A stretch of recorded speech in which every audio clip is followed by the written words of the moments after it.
The snow had swallowed the world, roads, fences, even the sound of life. A small town nestled beside the hills was now a frozen graveyard. The wind howled through the narrow pass, biting deep. At the valley's edge, where bare trees stood against a gray sky, a lone ranch stood firm. Smoke curled from its chimney, a faint thread of warmth in a white wasteland. Mara, 24, stumbled toward it, barely upright. Her lips were cracked, her cheeks windburned. She clutched her infant daughter, Lainey, wrapped in a thin, ice-crusted shawl. Her soaked boots throbbed, her fingers were numb. Worse was the stillness in her arms. Lainey hadn't cried in hours, her breaths faint. Mara's body, drained by cold and fear, gave no milk. She'd knocked on 3 houses already. The first shooed her away, the second ignored her, the third slammed the door. This ranch was her last hope. A dim glow flickered behind frosted windows. She knocked weakly. The door creaked open, revealing a tall, broad-shouldered man, lantern in hand, shotgun by the jamb. His coat was patched, his face stubbled, his gray eyes unreadable, eyes that had weathered storms. "Just a piece of bread," Mara croaked, breath hitching. "Enough to feed my baby." He didn't speak, his gaze dropping to Lainey. As he turned, Mara's voice broke. "Wait." She fell to her knees, snow soaking her skirt, tears burning her frozen cheeks. "Take her," she sobbed, lifting Lainey. "I just want her to live. She deserves a warm home. I can't give her that." Her words were raw, no theatrics, just a mother's desperate love. Kalen Voss stood still. Then, without a word, he set the shotgun aside, removed his heavy coat, and knelt, wrapping it around Mara and Lainey. His hands were rough but gentle. He didn't meet her eyes, just pushed the door wide. Mara staggered, and he steadied her, guiding her inside. The fire's warmth hit like a wave. She stumbled, and he caught her again, leading her to the hearth. He unwrapped Lainey with practiced hands. The infant stirred, lips moving faintly.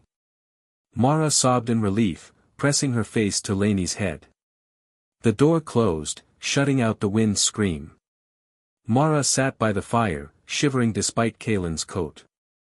Her wet dress clung like ice, her boots abandoned by the door. Lainey lay bundled on a quilt, her skin grayish-blue, chest barely rising. From the back, metal clinked. Kalen returned with a steaming bowl of thin porridge and a bundle of clean, threadbare diapers. He crouched, watching Lainey, his face marked by long winters, not cruel, but guarded. Mara's stiff fingers fumbled the bowl, nearly spilling it. The first spoonful burned her lips, but she ate. "I didn't mean to give her away," she whispered. "I just wanted her to have a chance. A warm place, a full belly." Kalen didn't reply, but his eyes flickered, memory, perhaps. Years ago, this room had seen another fight. His son, Finn, weeks old, burned with fever. Kalen had fed the fire all night, snow sealing the door, the doctor unreachable. His wife, pale and bleeding, had died hours after Finn's birth. He'd buried her behind the barn, vowing Finn would live, even if he had to burn the world. He blinked, the fire snapped, and he saw Mara's love in her hunched shoulders, raw and fierce. He handed her a warm, wet towel. "Thank you," she said. He nodded, retreating, his boots heavy. The silence shifted, no longer heavy but safe. Mara noticed small boots by the hearth, a wooden horse, a patched blanket. This house had known a child's sound. Days passed. Kalen's quiet care continued, a bowl of broth, clean linens, woolen socks left by the fire. By the 4th day, the silence felt like home. One evening, Mara spoke. "My name's Mara." "Her name's Lainey." Kalen paused, then said, "Kalen." It was enough. One night, as the fire cast long shadows, Mara whispered, "I should tell you why I came." Kalen's hand stilled on the wood he was carving. His name was Roy, my husband, she began. He was kind before the war. But he came back changed, angry, drinking. After Lainey was born, he tried to hurt her. One night, in a storm, he held her at the open door, said the cold would silence her. I took her and ran. Kaylin carved into a cedar plank, setting it by the fire, I understand. Mara's chest unclenched. Finn, Kaylin's son, woke, patting in with tousled hair. Can I hold her? He asked, eyes bright. Kaylin guided Lainey into Finn's lap. She's small, Finn whispered. Papa says babies cry when they're cold. I can keep her warm. Mara froze, tears rising. Kaylin stilled. Their eyes met, breathless, understanding woven in silence. Weeks later, trouble came. A man, Whit, rode up, accusing Mara of stealing Lainey from Roy. His family has money. They'll send the law, he warned, riding off. That night, a letter arrived from Roy's brother, demanding Lainey's return. Mara shook, ready to flee. Kaylin blocked her, pulling a rifle from a wooden box.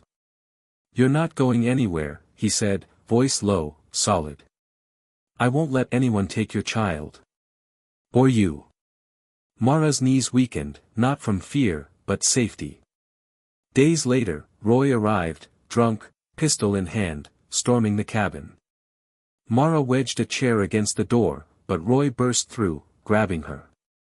Lainey wailed. Hooves thundered, Kaylin. Roy fired, missing. Kaylin's shot hit Roy's shoulder. He bound Roy, dragged him to town, and declared, this man threatened to kill a child. The sheriff took Roy away as the town watched. Word spread. The town's judgment softened. People nodded to Mara, offered gifts, bread, blankets, a baby bonnet. Kaylin fortified the ranch, new posts, latches, a carved sign, the three of us. Finn called Mara, Mama, hugging her waist. She held him and Lainey, tears falling. By March, snow melted, and the air softened. Lainey grew stronger, Finn read to her, and Kaylin spoke more, his voice rough but warm. One morning, he handed Mara a plaque, family is something no one can take from you.